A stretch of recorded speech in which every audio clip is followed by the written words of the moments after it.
Hey, this has been weighing on me for a while, and I think it's time to get it off my chest. The whole situation with my family was beyond frustrating, but I never expected it would end up like this. I'm still kind of in shock, honestly. So sit back, because this is going to be one of those you won't believe it stories. First, a little bit about me.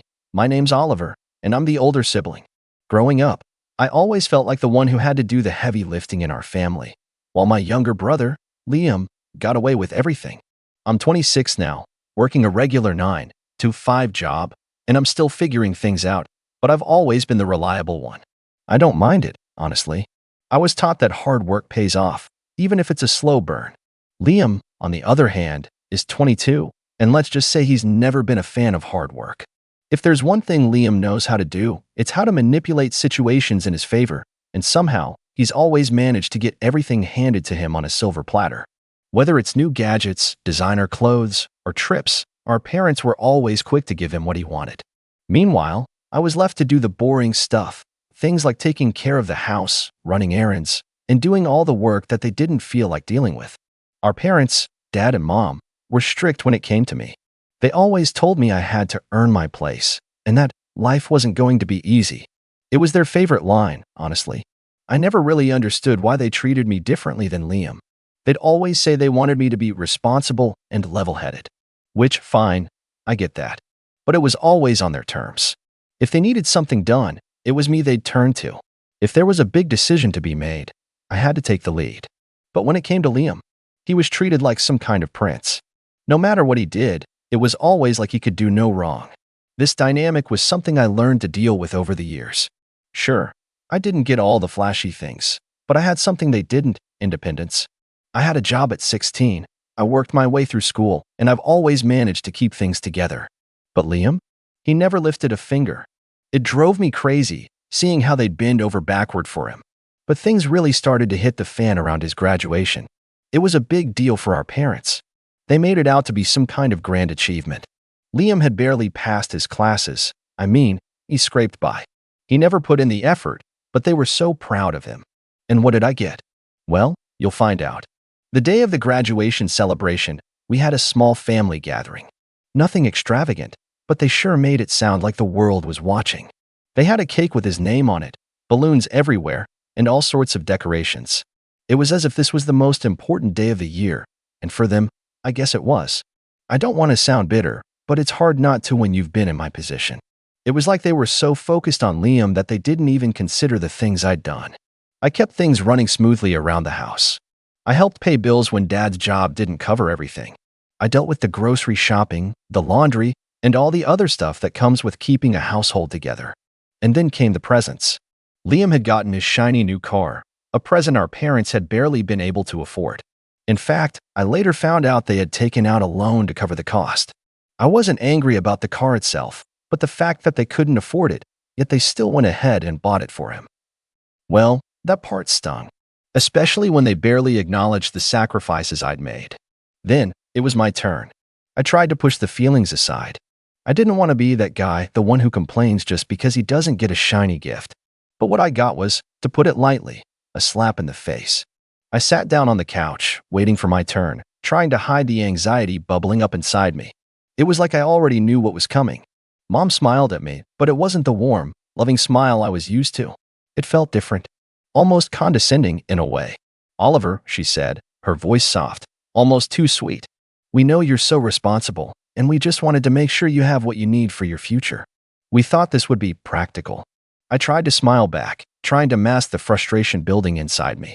I didn't want to seem ungrateful, but I was already bracing myself for disappointment. I had to keep it together. Dad handed me a small box. It felt light, and when I opened it, I wasn't prepared for what I saw. Inside the box was a stack of household cleaning supplies, paper towels, sponges, dish soap, and the like. My heart sank.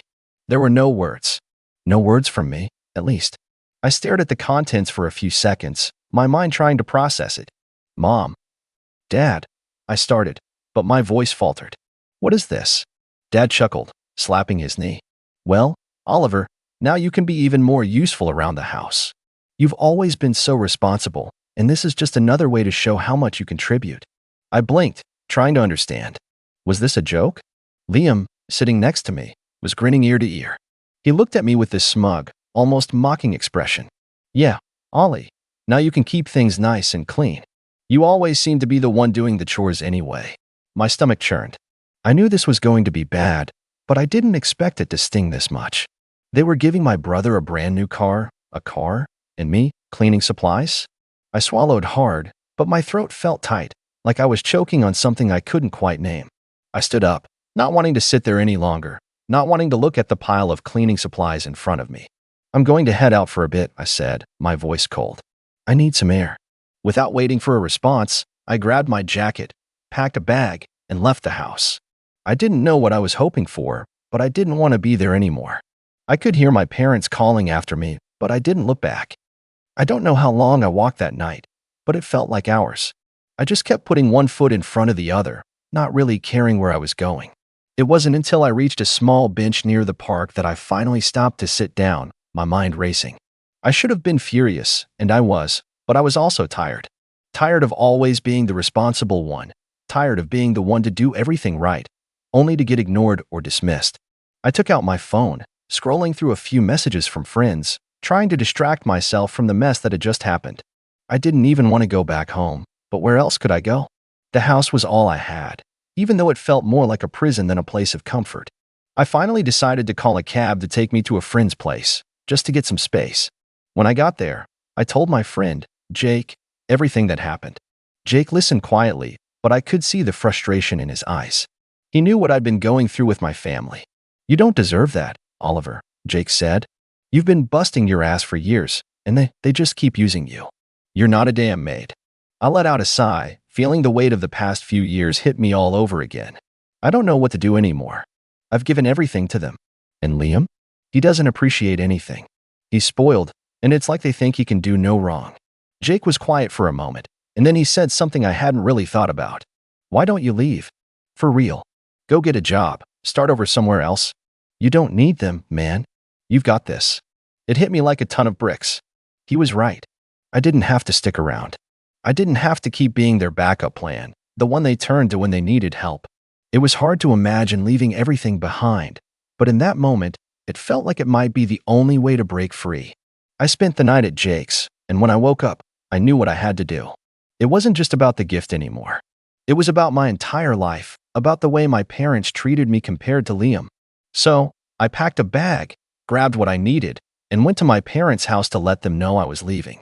They weren't home at the time, which only made the whole situation feel even more like I was walking away from a chapter one could never go back to. When they got back, it didn't take long for them to realize something was off. I was halfway through the process of packing up my things when I heard their car pull into the driveway. My heart skipped a beat as the front door creaked open. Oliver. My mom's voice echoed down the hallway, sounding surprised. Where are you going? I walked into the living room, holding my bag. I'm leaving, Mom. What? Her voice faltered. Where are you going? You can't just leave like this. I kept my tone steady, but I could feel the tension building. I've been carrying this family for too long. It's time for me to go. You and Dad don't need me. Not really. You've always had Liam for everything else. The look on her face was one of disbelief, like she couldn't process what I was saying. Oliver, you know we depend on you. You've been so helpful, and now this. This is the thanks we get. I didn't let her guilt trip me this time. I've been helpful because you've never given me a choice. You've always expected me to clean up after everyone. Liam does whatever he wants, and you keep giving him everything. Well, I'm done. Dad stepped into the room, looking almost confused. What do you mean, you're done? You're going to leave the family? After everything we've done for you?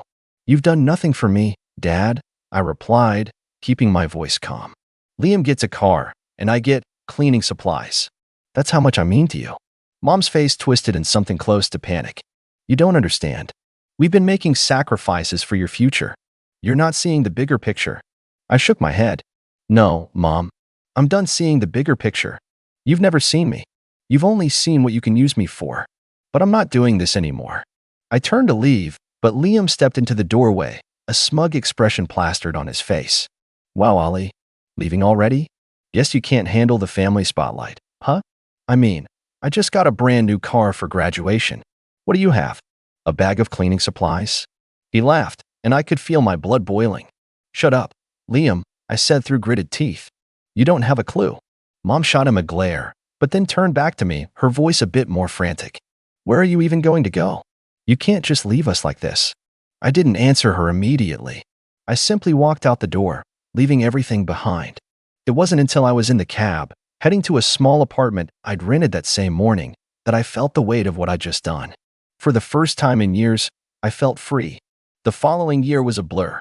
I found a 9-to-5 job in sales just to keep things steady, but my real plan was always the side hustle.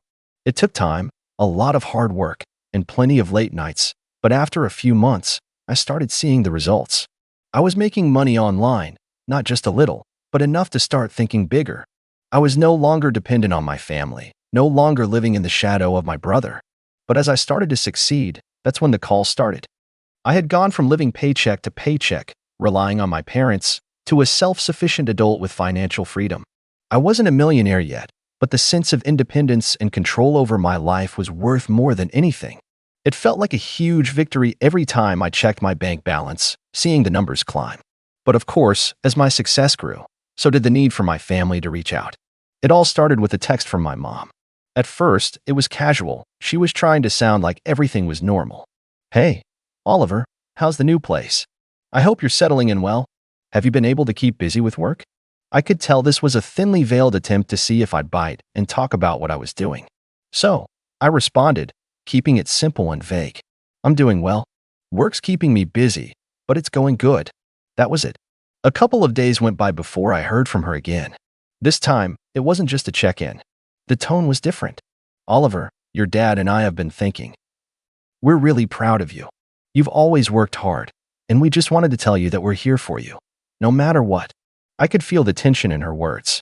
It was almost like they were testing the waters, hoping to open the door for something more. I knew exactly what they wanted, but I kept my reply neutral. Thanks, Mom. I appreciate it. A week later, I got another message. This time, it wasn't from her, but from Liam. Hey, Ollie, hope you're doing all right. I know things are a bit tense between us, but I just wanted to check in. How's work going? I've been thinking about you. Liam thinking about me? That was new. He had never cared about anything except himself. I didn't want to be petty, but I also didn't want to pretend like everything was fine. So, I replied with the same vague answer I'd given Mom. Everything's good. Work's going well, and I'm staying busy. A couple of days later, my phone buzzed again. This time, it was my mom calling. I hesitated for a moment, then answered. Hello, Oliver. Honey, it's Mom, she said, sounding almost sweet. I hope you're doing well. Your dad and I were just talking. We were wondering if you could come by soon. We really miss you. You know, it's not the same without you here. My stomach dropped. It felt like a trap. They hadn't missed me before, at least not in the way they were claiming. It had been months since I left, and all of a sudden, they wanted to act like they cared. I could practically hear the desperation in her voice. I don't know, Mom, I said, trying to sound neutral but not giving in. I've got a lot going on here. Things are different. She was quiet for a second, and I could hear her breathing on the other end of the line. I waited for her response, knowing this was coming. Well, it's just that. With everything that's been going on, we've been struggling a little. You know, with your brother's car and all. And with the bills stacking up, it's been a lot for us lately. We could really use your help. There it was. I knew it.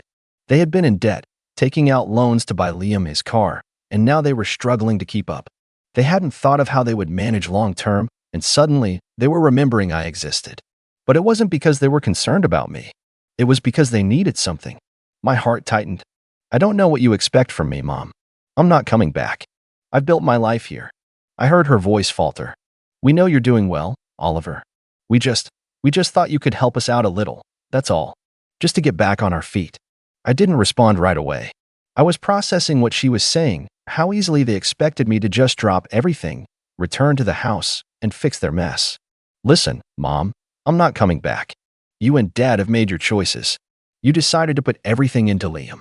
You can't just come to me when things get hard. You can't expect me to fix it. There was a long silence on the other end of the line. Then, finally, my mom spoke, her voice almost pleading. Oliver, please. We've made mistakes, but we're trying. We really need you. I wasn't sure what I felt anymore. Anger? Sympathy? Resentment? A mix of all of those. I had worked so hard to get away from that place, and now they were trying to manipulate me into coming back. to be their backup once again. I can't help you, I said, feeling my resolve solidify. I've worked too hard for this. I'm not going to put myself back in that situation. That was the first of many calls. They came more frequently over the next few weeks, each time more desperate. Mom and Dad, each with their own version of pleading, reminding me how much they needed me, how much they'd sacrificed for me. They even mentioned Liam, talking about how his grades were slipping now that he had the car and how he couldn't handle the pressure of adult life. But every time I refused, they pushed harder until the calls stopped coming. The silence was almost worse than the constant begging. I knew they were upset. I knew they were angry, but that didn't stop me from living my life. Then, one day, I got a message from Liam. This time, it was different. It wasn't just about checking in or saying he missed me. It was a cry for help. Oliver, I need you to help me. Things are getting out of hand. Dad's been really upset lately, and Mom, she doesn't know what to do. We're in serious trouble. I didn't respond right away. I wasn't sure if I should even reply. What did he want from me? What was he trying to pull? Finally, after a few minutes, I decided to send a short reply. What do you want from me, Liam? His response came quickly, and the urgency in his words was clear. I'm serious, Ollie. We're in debt. We can't handle the car payments. I don't know who else to turn to. I could feel my heart sink. This wasn't just about them anymore. This was about a family falling apart, and Liam, the one who'd been handed everything on a silver platter, was finally realizing how bad things had gotten. I sat there for a moment, staring at the message on my phone, my fingers twitching with frustration. Then, I typed out a reply. Liam, you don't get it, do you? This isn't my problem. The words were harsh, but I felt like I needed to say it. It wasn't just about money or material things anymore. It was about principles. I wasn't going to be their fallback, their savior. They'd put me in a position where I was the one who had to sacrifice everything. I wasn't going to let them do it again. I stared at the screen for a few more seconds before I added more. You and Dad put yourselves in this mess. I told you guys when I left, I was done. I'm not coming back to fix things for you. Don't ask me to. I stared at the message, feeling a strange sense of relief. I had to stand my ground. There was no way I was going to let them guilt trip me into coming back. Just as I hit send, my phone rang. It was from my mom. The last thing I wanted to do was talk to her right now, but the call kept ringing, and it seemed like I was going to have to face it. I picked up with a deep sigh. Hello, Oliver, she started, and I could already hear the crack in her voice. She was trying to keep her composure, but the desperation was obvious. I don't know what to do. You need to come back. Your dad, he's not handling things well. He's been so upset, Ollie. I'm just worried about him. And Liam, well, he's not doing well at all. His grades are slipping. He doesn't know how to manage everything. It's just getting worse. I clenched my jaw, my patience wearing thin. Mom, I don't care about their problems. I have my own life now. I told you I wouldn't come back. You chose to spoil Liam and ignore me for years. Now, when things are hard, you want me to drop everything and fix it. No. There was silence on the other end of the phone. I could tell she was hurt by my words, but I wasn't about to apologize. Not this time. Mom, you need to figure this out on your own, I continued, my voice growing more firm. I'm not responsible for your financial mistakes. I'm not your backup. Her voice trembled. I'm not asking you to fix everything, Oliver. We just thought maybe you could help us out. Just a little. It's hard, and we don't know who else to turn to. I could feel my temper rising. You thought you could just ignore me when I needed help, and now that you're struggling, you think I owe you? What happened to your perfect family that didn't need me? The one where everything was supposed to be fine as long as Liam had everything handed to him. Her voice cracked. It's not like that, Ollie. We've made mistakes, but we're trying to do better now. Please, just come home. I felt a bitter laugh rise in my throat. I'm not coming back, and I'm certainly not going to keep bailing you out. You can't just call me when it's convenient for you. You made your choices. Oliver, please, she started, but I interrupted. No, I've heard this all before.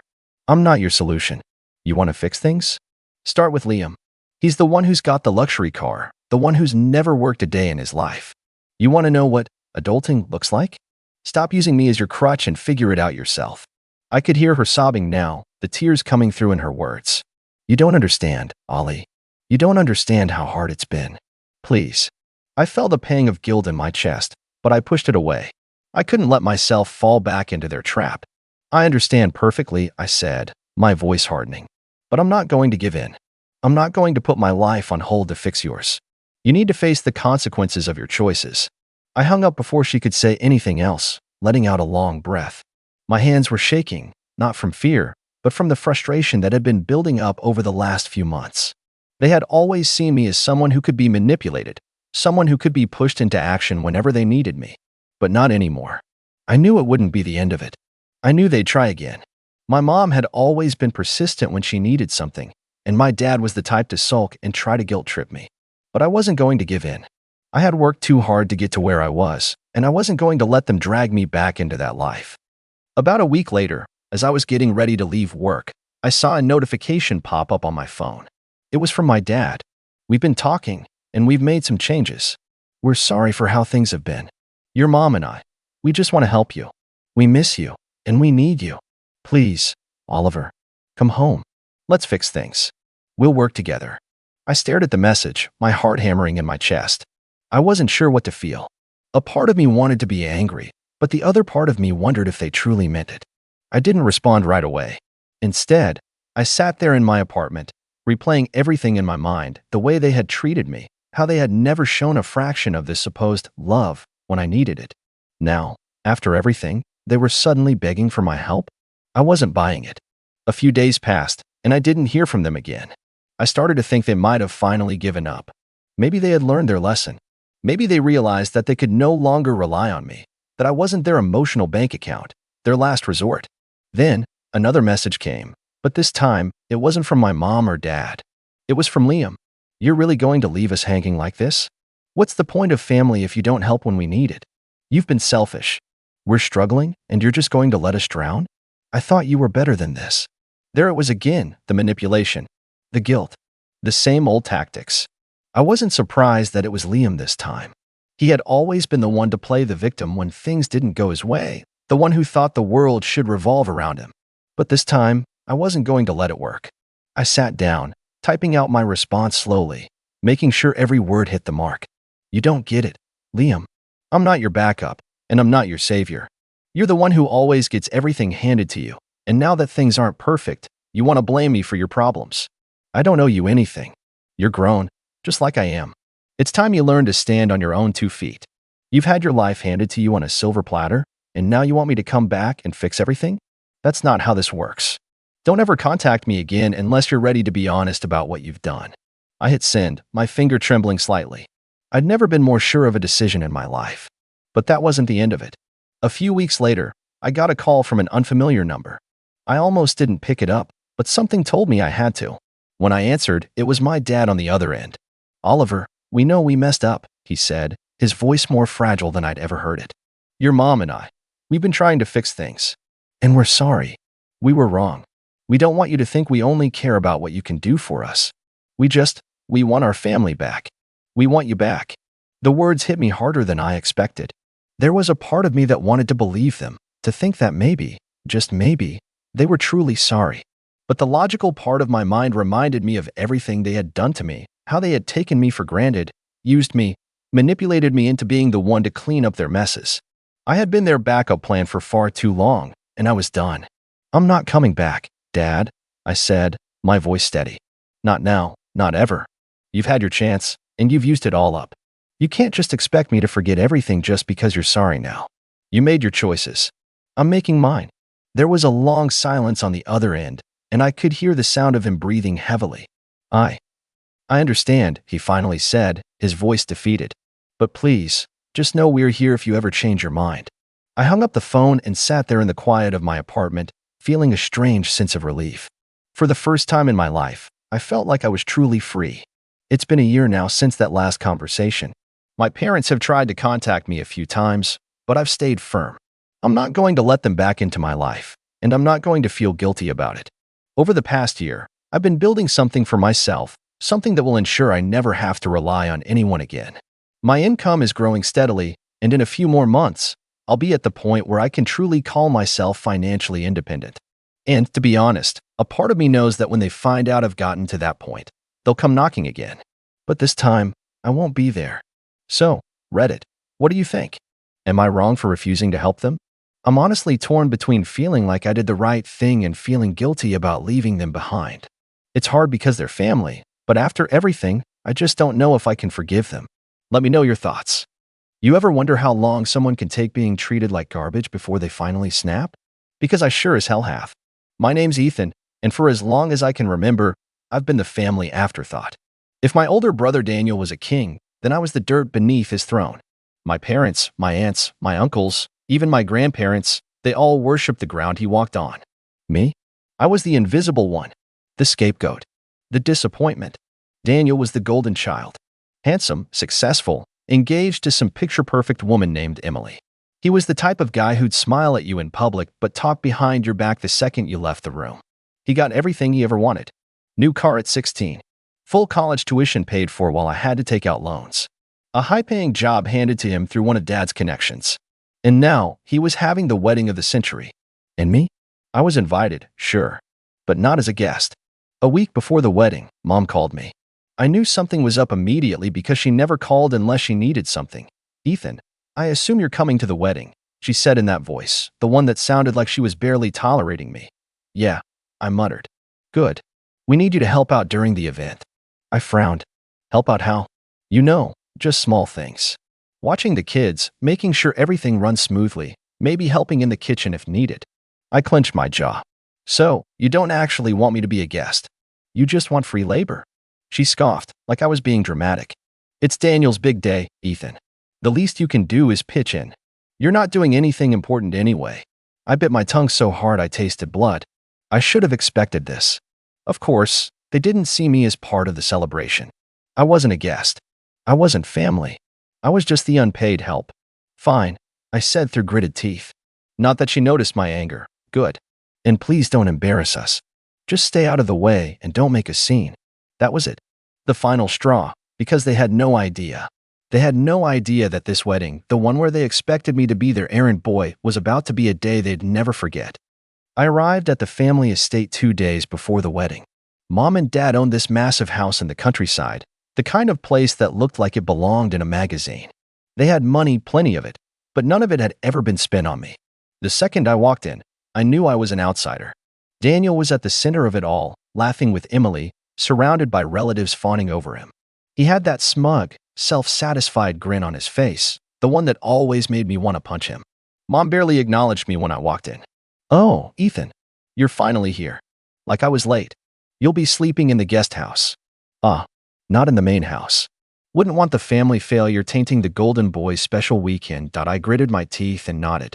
The next 2 days were a nightmare. I wasn't a guest. I was a servant. I was handed lists of things to do. Pick up dry cleaning. Move chairs. Carry boxes. Watch the little kids while everyone else drank champagne and laughed about what a magical day it was going to be. Daniel made it worse. Whenever he saw me struggling with something, he'd smirk and throw in a passive-aggressive comment. Careful with that, Ethan. Wouldn't want you screwing up my wedding too. Man, you really look like you belong in the service industry. You should be grateful Mom and Dad even invited you. I wanted to strangle him. Emily wasn't much better. She was beautiful, sure, but she had that same fake sweetness Daniel had. The one that made you think she was nice, until she opened her mouth. At dinner the night before the wedding, she turned to me with a pitying smile. Ethan, you must be so happy for Daniel. He's so successful.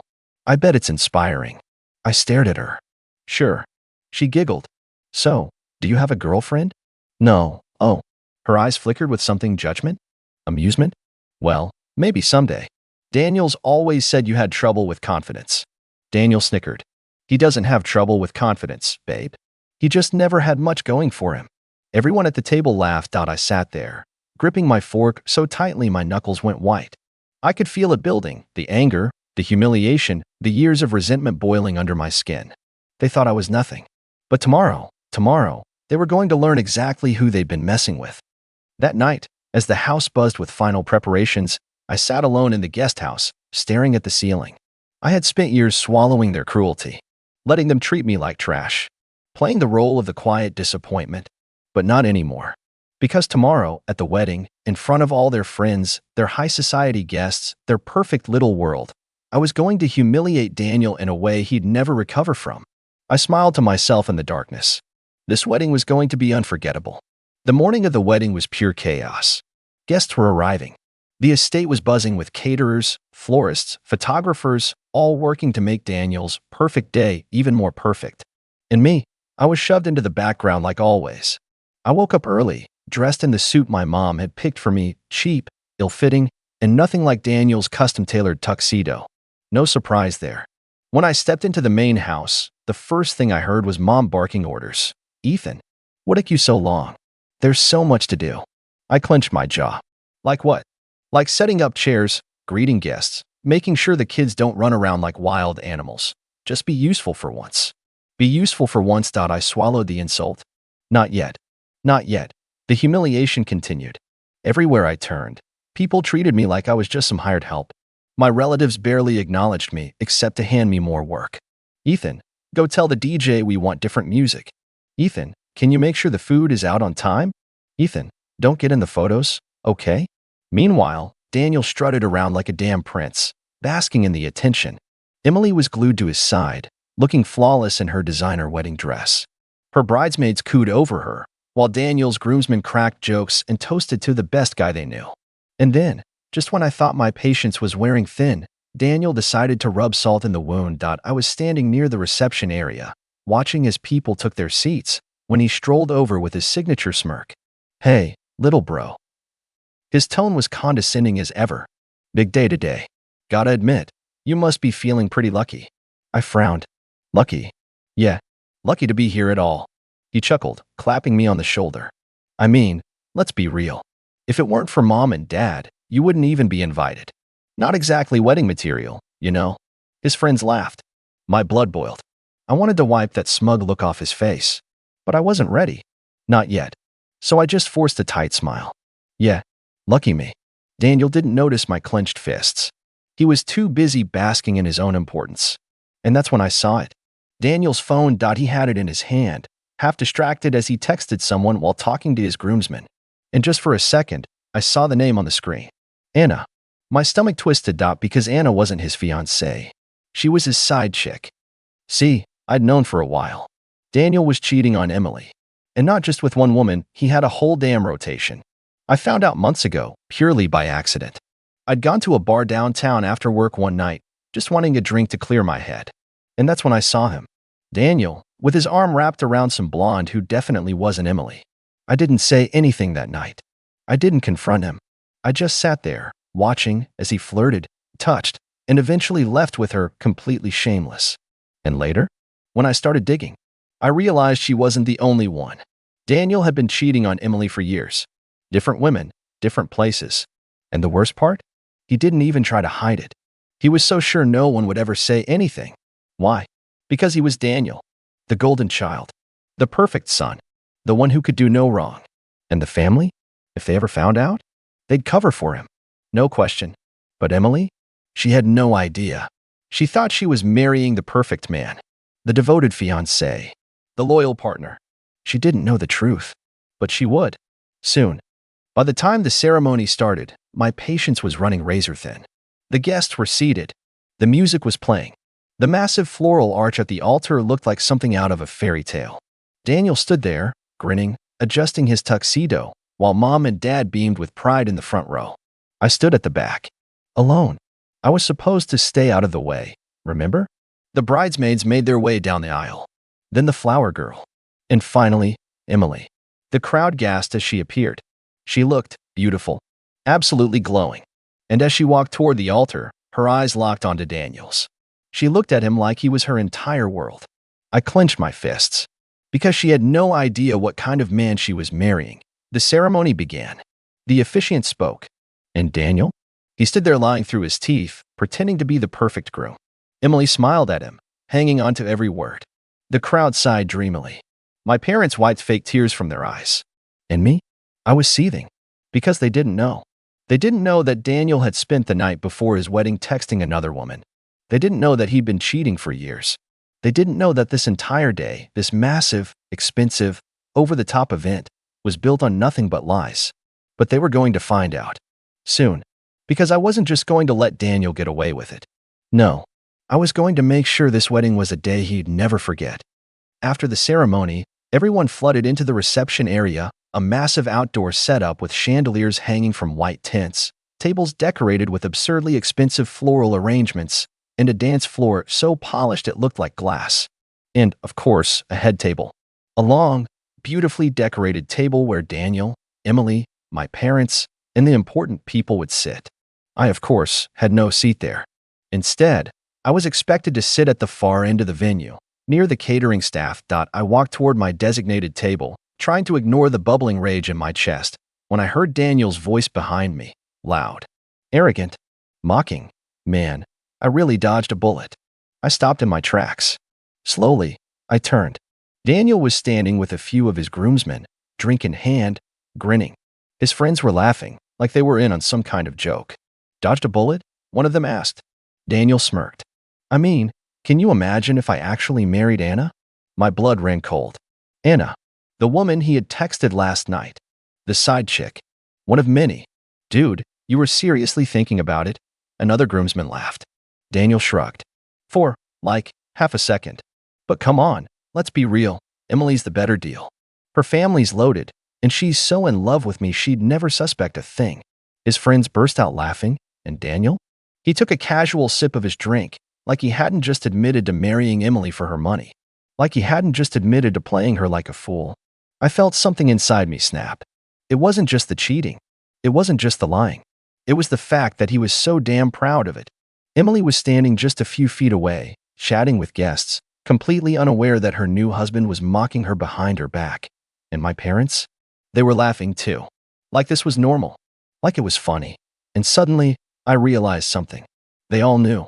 Maybe not about the cheating, maybe not about Anna specifically, but they knew Daniel was a selfish, manipulative piece of garbage. And they didn't care. Because in their eyes, he could do no wrong. But that was about to change. Because I was going to make sure of it. I took a slow, deep breath. I could feel my hands shaking. Not with fear. With anticipation. Daniel had no idea what was coming. Neither did my parents. Neither did Emily. But they would. And when I was done, this wedding would go down in history. I turned back toward the reception, my mind racing, heart pounding. I had everything I needed. All the proof. All the leverage. And now? It was just a matter of when. I glanced up at the stage, where the microphone stood, waiting for the next speech. A slow smile spread across my face. Soon, I stood there, gripping my glass so tightly I thought it might shatter. Daniel was still laughing, still grinning like he hadn't just exposed himself as the absolute garbage human being he was. His friends clinked their drinks together, throwing around more jokes about Emily, about how easy this whole thing had been for him, about how stupidly blind she was. My stomach twisted. I turned my gaze toward Emily, still glowing, still completely unaware, chatting with relatives who were just as oblivious as she was. The wedding had been perfect so far. Too perfect. But that was about to change. I took a slow sip of my drink, letting my mind race through all the ways I could make this go down. Daniel's confidence was dangerous. He wasn't just arrogant, he was certain that nothing could touch him. That was the thing about golden children, wasn't it? They thought they were untouchable. That no matter what they did, no matter who they hurt, their family would always shield them from the consequences. And why wouldn't he think that? Look at my parents, laughing along, clinging to his every word like it was gospel. Look at my relatives, all gathered around him, praising him, celebrating him. Meanwhile, I was just there. Always just there. I set my drink down, forcing my hands to unclench. Not for long. The music softened, and the MC took the mic, announcing the start of the speeches. The room turned its attention toward the head table, where my father stood, fixing his suit before stepping forward with his glass raised. To my son, my pride and joy, Daniel, he began, voice thick with genuine admiration. I don't think I've ever been prouder in my life than I am today. He turned toward Daniel, smiling like he had personally crafted him into the perfect man. I wanted to vomit. From the moment he was born, I knew he was going to be special. And look at him now. A strong, hardworking, devoted man, marrying the woman of his dreams. My mother dabbed at her eyes, pretending to be emotional, while Daniel sat there smirking. I remember when he was just a kid, my father continued, always so determined, always standing out in everything he did. He was the best at sports, the best at school, the most charming, the most responsible. I swear I felt my eye twitch. And now, look at him, proving once again that he deserves every good thing life has to offer. The room clapped, murmurs of agreement rippling through the crowd. I saw my cousins nodding, My aunts whispering about how wonderful Daniel was, how lucky Emily was to have him. And me? I just sat there, swallowing down every last piece of resentment that had built up over the years. Then, my father turned his gaze toward me. And, of course, he added, we have Ethan. The shift in tone was instant. A slight pause. A hesitation. The kind that made it clear that I wasn't even supposed to be mentioned. A few people turned to glance at me, almost like they'd forgotten I existed. I wasn't even mad. I had spent my whole life being an afterthought. My father gave me a small nod, like he was being forced to acknowledge me. Ethan has always, well, he's been there for Daniel. Supporting him. Standing by him. And we're glad he's here today to celebrate his brother's big day. That was it. That was my entire acknowledgement. The clapping was noticeably weaker this time. A few polite nods. A couple of glances in my direction before people turned their attention right back to Daniel. I exhaled slowly. Daniel, the ever-smug bastard, raised his glass, flashing me that same condescending smirk he had given me all my life. Thanks for coming, bro, he said, voice dripping with mockery. Really means a lot. I stared at him. He was baiting me. He wanted me to react. He wanted me to lash out, to cause a scene, to be the bitter, jealous brother so he could turn around and be the victim. And for a moment, I almost did. For a moment, I almost stood up and shattered my glass against the floor and told everyone exactly what kind of man Daniel really was. But no, that was too easy. I forced a smile, nodding. Of course, I said, voice calm. Wouldn't miss it for the world. Daniel grinned, thinking he had won. Thinking I was just going to sit there and take it. He had no idea. The speeches continued. More praise. More gushing about how wonderful, how incredible, how perfect Daniel was. Then Emily's father stood up, making his toast, his voice full of genuine love for his daughter. And to Daniel, he said warmly, I know you're going to take care of her. I know you're going to be the loyal, devoted husband she deserves. I almost laughed. Daniel lifted his glass again, smiling, nodding, pretending. Then he glanced at me. Just for a split second. A flicker of amusement. Of challenge.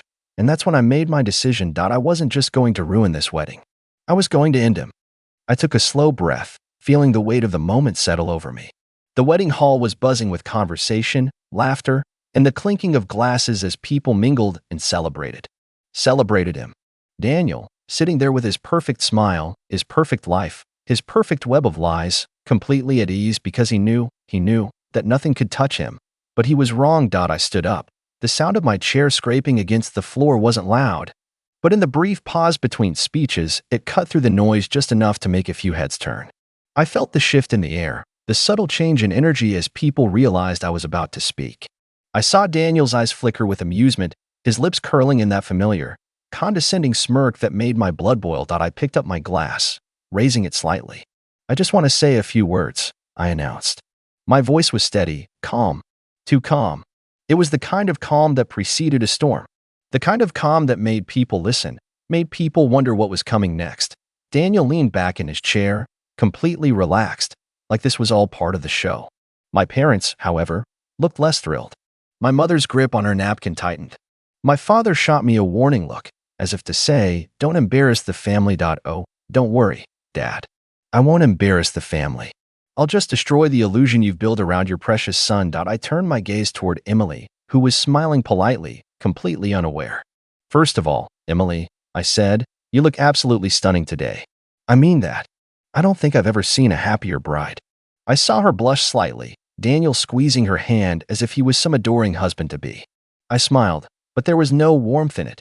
And you're marrying Daniel, the man of the hour. The man everyone here has spent the last hour telling us is loyal, devoted, responsible, and just an all-around perfect guy. I let the words linger for a second. I mean, who wouldn't be lucky to have a man like Daniel? A few chuckles from the crowd. Daniel's smirk widened. Glad you finally see it, bro, he said, voice dripping with arrogance. I ignored him. But, since we're here to celebrate honesty, love, and commitment, I think it's only right that we all get to know the groom a little better. I turned, making eye contact with Daniel. He still wasn't worried. Not yet. After all, Emily, if you're spending the rest of your life with him, it's only fair you know everything about the man you're marrying, right? Now, the mood shifted. I felt it. A few nervous laughs, a few side glances. My mother sat up straighter, my father's jaw clenched. And Daniel?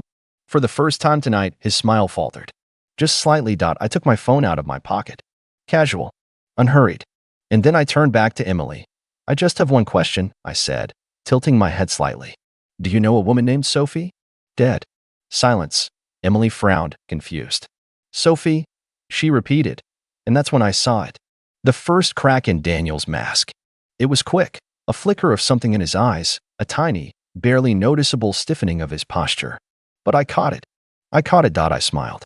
Yeah, Sophie, I said, unlocking my phone with a few taps. You see, she's someone very special to Daniel. I turned the screen toward Emily, showing her the messages, screenshots. Hundreds of them. Texts, photos, videos. The color drained from her face. My mother gasped. People started whispering. My father stood up halfway, like he was about to storm over and stop me, but I stepped back, raising a hand. No, let's not interrupt. This is important. I turned back to Emily, my voice gentle now. She wasn't my enemy. She was just another person Daniel had fooled. Go ahead, I said. Read them. Her hands trembled as she took the phone. She scrolled. Her eyes widened. Her breathing grew unsteady, and then she looked up at Daniel. What is this? Her voice was barely above a whisper, but the shock, the betrayal, the sheer devastation in it was deafening. Daniel shot to his feet. Ethan, what the hell is this? His voice was shaking now, no longer amused, no longer in control. This is a joke, right? Some kind of stupid prank.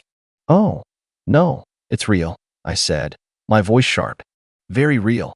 Unlike the little fairy tale you've been selling to Emily and her family. I turned, addressing the entire room now. You see, Daniel here isn't just a charming, devoted fiancé. No. He's a cheating, lying piece of garbage.